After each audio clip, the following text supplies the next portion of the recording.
I began this project because I was just feeling just exhausted and hurt about what was happening.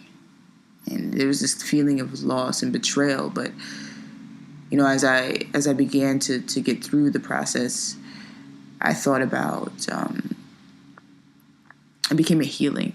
And the more I worked and the more I wrote names, the more I was able to understand my emotions and work through my emotions and work through the feeling of despair and not feeling loved, especially by people who are supposed to be our protectors.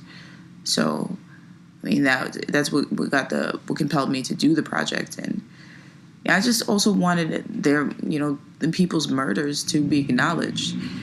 It was as more than just a hashtag or 10 seconds worth of news clips. What that was indicative, or what that represented, as far as this form of expression. I walk because it keeps me engaged in reality. The world always reminds me, whether passively or directly, that I'm a queer woman of color.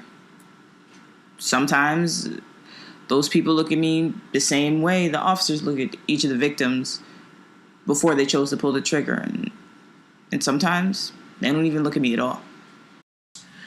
I use toilet paper because I feel like in the United States, we really have one general use for toilet paper.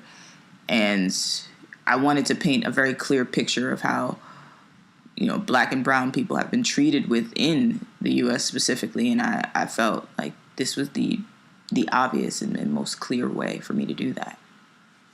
To respect officers, if officers do not respect them in kind, respect must be earned. Respect is a two-way street.